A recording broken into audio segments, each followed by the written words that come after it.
oqaasha waxgaradkii dhalinyarada ka soo jeega degmada Garadaga ayaa maanta shir jiraad ay ku qabteen magaalada Burco waxay ku cambaareen xadhiga dhawaan dhalinyaro lagu xidhay degmadaasi Garadag dadkani isugu jira waxgaradkii odayaasha ayaa waxay guud ahaanba tilmaameen inay si weyn uga xun yihiin xadhigaasi lagula kacay dhalinyarada waxaana hadaladoodii kamid ahaa sidatan xukunku buu ahaa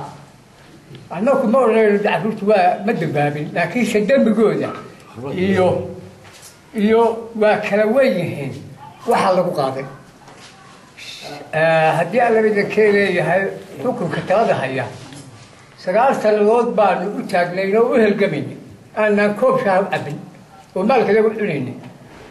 maanta ciqaab inaanu kala kulanno aanan ka gelin Soomaaliland aanan ka gelin in lagu qaado maaha halkan waxaan isugu nimi in aanu kaga hadallo xukunkii ka dhacay Garadag xukunka haddii aan nahay beesha deegaanka waxa weeye waan cambaaraynayna inamadii dhalinyarada waxa lagu xukumay 9 sano 7 sano 6 sano waxaan leenahay haddii ay dambi galeen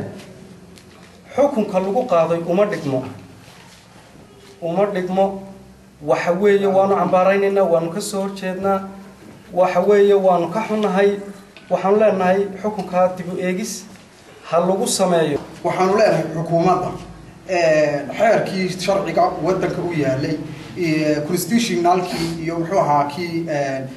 diiniga haaba midna kuma salaysna in waxa weeye 24 saacadood in ka yar maxkamad military oo xidhan oo aan u furnayn shacabka fadhi furan aan ahayn oo waxa weeye dhalinyaradaas ugu xidhay oo aan dhageysanin waalidiintoodii iyo maxay ahayd inuu maxay ahayd iska difaaco ha ka fiirsato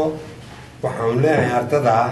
hadday dambaabeen xitaa xukunka lagu qaado